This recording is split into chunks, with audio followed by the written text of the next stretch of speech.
Voici mon arme. Eh oui, le mouchoir. Parce que... Oui, parce que pour ceux qui ne le verraient pas, oui, j'ai le nez rouge. Après, bien sûr, après le foulard rouge n'est pas cons- une nouvelle technique. C'est tout simplement que je suis enrhumé. Tout simplement. Voilà, j'ai un gros rhume. Alors, je vous interdis bien évidemment de vous moquer de ma prononciation, sinon vous risquerez de vous faire hacher menu par la moitié du pays. Et j'en connais du monde.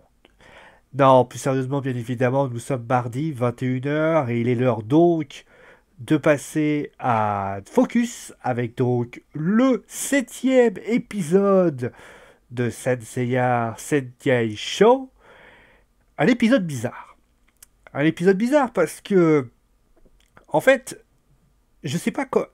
En fait, c'est assez rare, souvent dans les épisodes, on a souvent un parti pris. L'épisode, il est naze, l'épisode, il est bon, l'épisode, il est excellent, l'épisode, il est mauvais. Là, je sais pas, les, les choix de scénario, du scénario,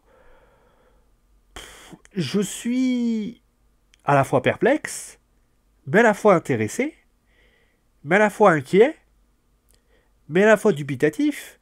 Autrement dit, je suis dans plusieurs sentiments à la fois.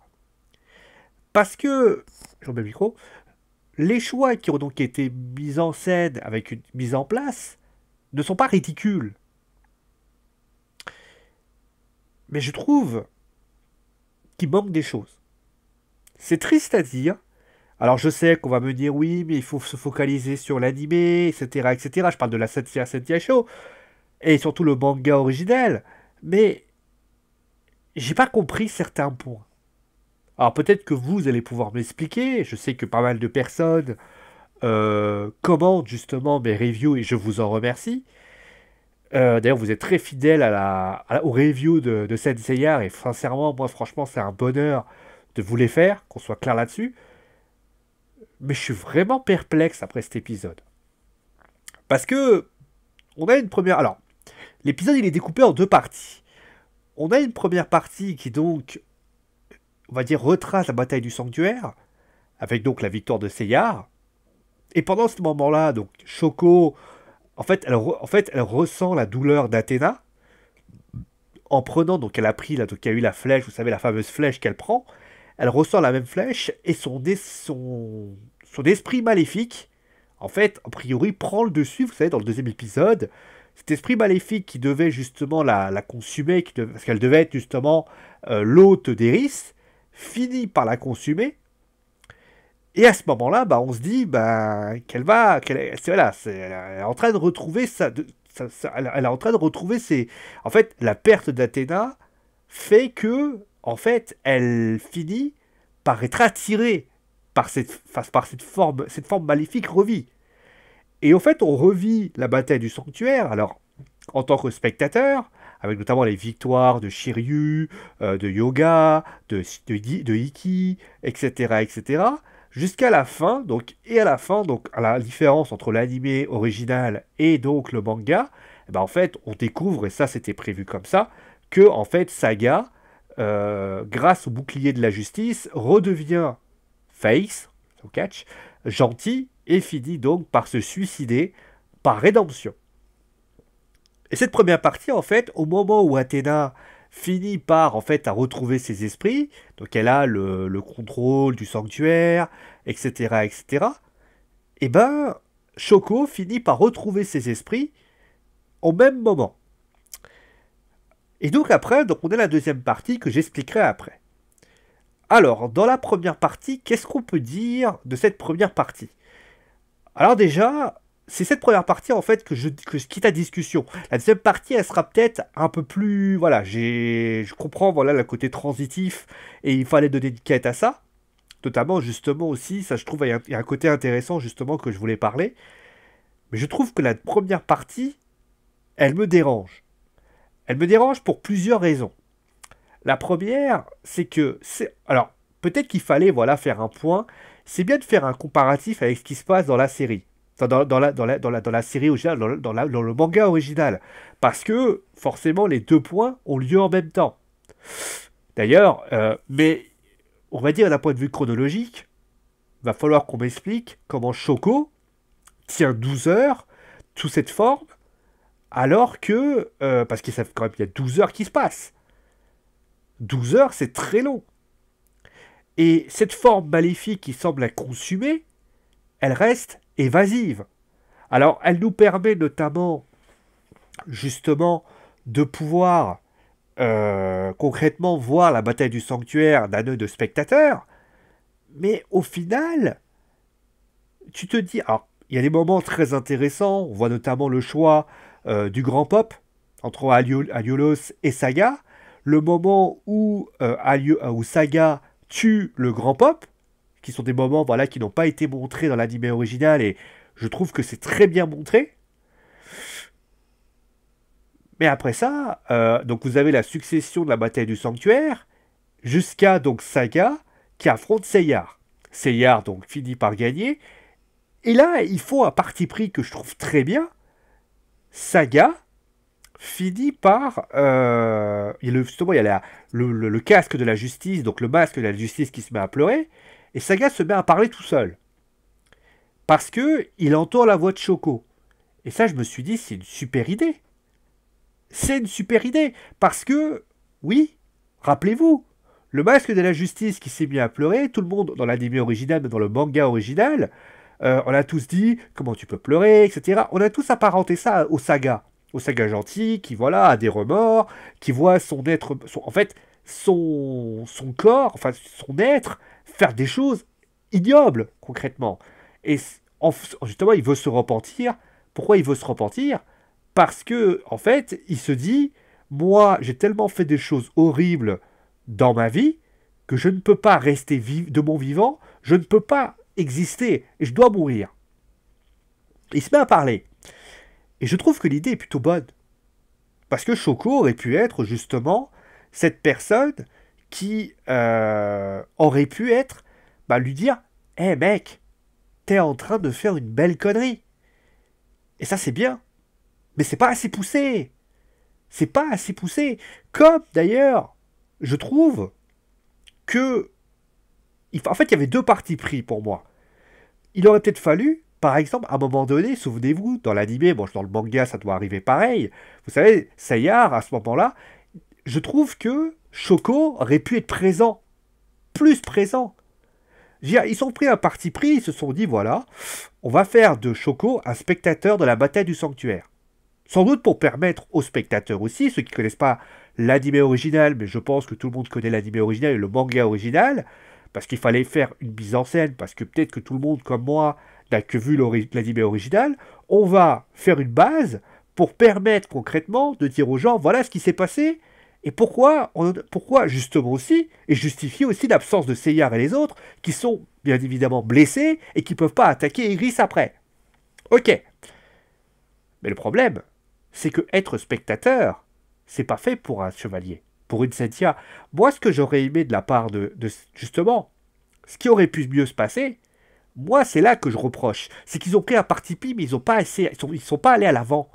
C'est-à-dire qu'ils décident, parce que c'est un parti pris, parce que c'est quelque chose qui est pas mal, ils se disent, on va faire un parti pris très simple, on va faire un parti pris où on va mettre un spectateur et on va faire un peu parler Choco. Je dis ok. Je dis pas. Pardon. Et mais le truc, c'est qu'ils vont pas assez en avant. C'est pas assez mis en avant. C'est dommage. Moi, en fait, quand j'ai vu ça, je me suis dit, putain, ça aurait pu être ça aurait été mieux fait. Je vous explique pourquoi. Moi, je vous donne un scénario comment j'aurais fait. Alors, vous me dites ce que vous en pensez. Ça se trouve, j'aurais pu faire un scénario de merde. Hein.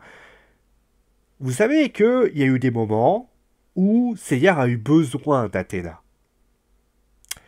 On sait que Choco et Seyar ont un peu le même passif. Des sœurs perdues, les techniques se ressemblent, on a à peu près le même comportement. Seyar, c'est un peu une tête brûlée, qui n'abandonne pas trop, qui les refuse, qui est une tête de mule. Choco, c'est un peu le même délire. Clairement, on a un peu le même, on va dire le même leitmotiv entre les deux. Moi, ce que j'aurais fait donc, déjà, j'aurais fait réveiller Seyar par Choco. J'aurais dit à Choco, et Choco, elle aurait pu dire, allez Seyar, allez Seyar, rappelle-toi, rappelle-toi, pourquoi tu es là, il faut sauver Athéna, etc., etc. Et puis à ce moment-là, ça aurait peut-être pris plus de minutes, mais c'est pas grave. Elle aurait même plus, ça aurait fait très shonen d'ailleurs, l'emmener. Il fait son Pegasus à un moment donné. D'ailleurs, il fait son Pegasus et après il doit monter. Alors, je crois que d'ailleurs le Rolling Pegasus Rolling Crash là, qui fait après, je pense que c'est dans l'animé. Et à ce moment-là, elle l'emmène. Elle le prend, alors qu'il va y aller, elle le prend, il fait t'inquiète pas. Allez, une marche, deux marches. Et lui, en fait, il comprend que, en fait, il y a un lien entre les deux. Et nous, on se serait dit, putain, en fait, le héros de la série A est en train d'être erré par notre... Et là, on aurait tous été là en train de dire, allez, Choco avance. Et si Choco serait... Et à ce moment-là, Choco aurait pu s'écrouler. Parce elle est pas bien. Et là, à ce moment-là, Seyar l'aurait soulevé. On aurait eu une aide permanente entre les deux. Mais au lieu de ça, bah, le scénario avance trop lentement. On est dans une situation où on voit trop ça de manière spectateur. Et au final, tu te dis, bah, au final, tu te dis, ouais, mais à part avoir eu un côté informatif, parce que clairement, c'est un côté informatif cette partie-là, bah, elle apporte rien en fait. Si tu sais déjà ce qui s'est passé avant dans la série originale, bah en fait, cette partie-là, tu t'intéresses pas trop. On aurait pu embellir tout ça. Je sais ce que on doit rester fidèle au manga et je pense à Sentia Show. Je suis d'accord avec vous. Je suis totalement d'accord avec vous. Mais il faut aussi parfois, et je considère, je dirais pareil pour Captain Tsubasa, etc., etc. Prenez le remake de Resident Evil 2, ils n'ont pas juste reproduit à l'identique les choses. Ils ont changé des choses. Il faut parfois changer, sans dénaturer, sans dénaturer la série, sans dénaturer qui était le lore. Faire monter Seyar. En plus, c'est juste une âme. Seyar peut l'imaginer. Il n'est pas obligé de croire que ça arrive. Vous voyez ce que je veux dire? Et c'est là qui me gêne. Parce que je me dis que ça aurait dû être, c'était intéressant. Clairement, moi, j'ai appris des choses. Et puis aussi la souffrance de Choco. Je suis désolé, mais j'aurais aimé que ça ait été un côté plus théâtral. Dans le sens où certes elle souffre, mais j'aurais pu avoir une âme qui se consume. C'est-à-dire que, à la limite, pourquoi on n'aurait pas pu avoir une Choco qui se retourne contre ses amis? Ça aurait pu être le cas aussi. La souffrance de Choco apparentait à celle de Saga. Deuxième scénario. On sait que Saga est consumé. Mais Choco aurait pu être la même façon. Ça aurait pu être une idée. Moi, en tout cas, c'est les deux versions que je voyais. La première version, je la trouve plus sympathique parce que je pense que, oui, il fallait justifier le fait que Seyar et les autres n'étaient pas là. Parce que si Seyar et les autres étaient là, on aurait tous été là en train de dire pourquoi ils viennent pas. Mais je pense que la première partie, on aurait tous été en train de soulever. Alors tu vas me dire oui, mais ça aurait un petit peu traîné par rapport à l'épisode original, par rapport à la suite de l'épisode. Oui, c'est vrai. Mais je pense que faire un épisode en deux parties, c'est toujours compliqué. Là, ils ont tout de suite voulu embringuer sur la deuxième partie.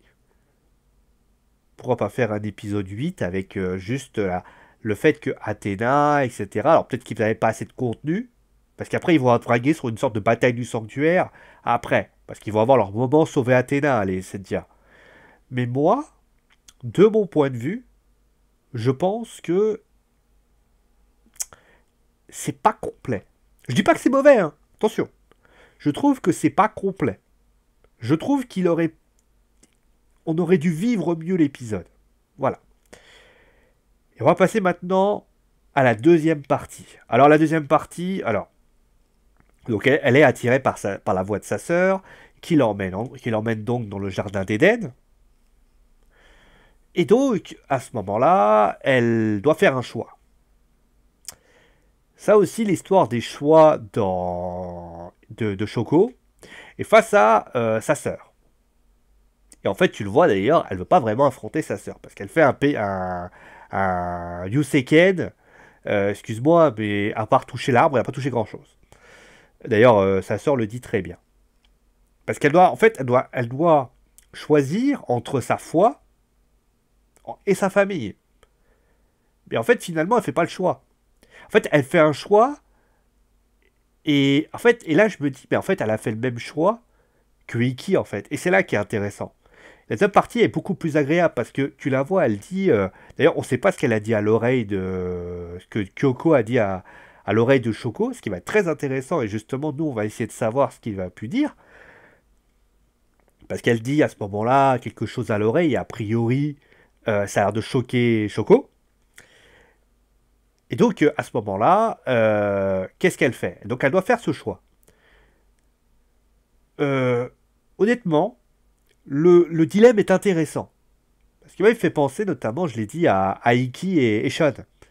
Lorsque Hades devient donc Shun, Shun devient Hades, pardon, inversé, Iki, bah, il dit au début, moi je suis le chevalier phénix, chevalier... Et qu'est-ce qu'il fait au final? Il va porter donc son... il va attaquer, et au final il va pas franchement, parce que c'est son frère. Et ça, c'est vrai que ça reprenait un petit peu ça. Et je trouvais que c'était une bonne idée. Parce que c'est vrai, vous pouvez pas frapper ta votre soeur comme ça. Vous avez tous des frères et sœurs, c'est jamais facile. Même si vous vous font chier pas mal quelquefois. Donc, moi déjà, d'un point de vue théâtralité, ça par contre, c'était bien bien fait. Parce que, voilà, c'est soit tu es mon allié, soit tu es mon ennemi. Et justement, eh ben, ça entraîne la partie après, le fait que Athéna. Alors, cette partie-là, on va dire, je la trouve logique. Alors, juste une petite incohérence, c'est-à-dire que les mecs, ils sont 5 à dire on veut venir, il n'y en a qu'un seul qui vient, c'est Milo.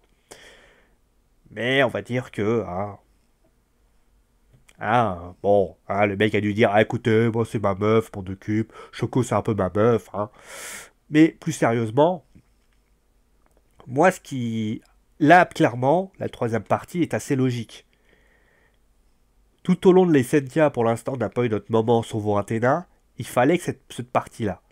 Elle est bien mise en scène, je trouve que notamment l'inactivité de Choco entraîne finalement la souffrance, la malédiction, ou plutôt l'attaque sur Athéna. Ce qui veut dire que concrètement, oui, elle a fait un choix de protéger Athéna, mais finalement, bah, elle ne protège pas Athéna, voilà. Et ça, j'ai trouvé ça sympathique. Honnêtement, moi, j'ai vu l'épisode comme ça, j'ai dit, ok. Tout que, forcément, ça va entraîner la fameuse bataille du sanctuaire niveau 2. Donc voilà comment ça va se passer. Donc ils vont affronter, ils vont affronter. Alors, qu'est-ce qu'on peut dire de cette deuxième partie? Bon, alors, elle est attirée, l'autre, elle la ramène par le bas. Alors, qu'est-ce que je peux dire? Finalement, alors, voilà un petit peu ce qui s'est passé dans cet épisode. Alors, encore une fois, comme je l'ai dit, l'épisode n'est pas à jeter. Je pense que derrière votre petit écran qui me regarde, qui m'écoute, vous allez sans doute apprécier l'épisode. Et je trouve que vous avez raison. Mais moi, je trouve que l'épisode, la première partie est assez incomplète, il manque des choses. On n'est pas emmené. Et la deuxième partie est intéressante, par contre. Elle relève un peu le niveau. Par contre, il y a une chose qui commence sérieusement à pomper l'air, c'est le fait que, pardon encore de le dire, je vais encore une nouvelle fois taper sur eux, mais les deux comparses de Choco, inactives encore. Quitte à vouloir montrer que, voilà, Athéna, pourquoi tu les fais pas plus être présentes? Choco est certes l'héroïne de la série, et je suis d'accord avec ça, mais c'est pas une raison pour qu'ils finissent par terre toutes les 3 secondes ou que oh mon dieu, je me suis laissé fait kidnapper, que faisons-nous? Surtout que l'arrivée de Milo en plus rend les deux personnages presque obsolètes. Salut Waken, Matardi. Voilà, moi je suis vraiment gêné dans cette dans cette op- dans cette manière de voir les choses parce que sinon l'épisode est intéressant, hein. La deuxième partie est intéressante. Finalement, on voit un petit peu les choses dans un. C'est vraiment c'est bien fait. La première partie manque des choses, mais c'est Mais voilà, moi je pense que ça aurait pu être fait d'une autre façon. Voilà un petit peu ce que j'avais à dire sur cet épisode. Et pas bien sûr à toujours, comme vous le savez, me dire ce que vous avez pensé de cet épisode, si vous avez trouvé l'épisode nul, bonne qualité, mauvaise qualité, si vous avez envie de tirer sur quelqu'un quand vous voyez l'épisode ou pas. Dites-moi ce que vous auriez fait. Dites-moi si mon scénario vous plaît. En tout cas, moi je vous retrouve bien sûr la semaine prochaine, j'espère en bonne santé pour une fois, avec un nouvel épisode de Senseiya Sentai Show, épisode 8, et on espère enfin que les deux comparses vont enfin se bouger le derrière, parce que pour l'instant, c'est plutôt leur derrière qui se font bouger. Allez, ciao tout le monde. Et la tourne à la tête.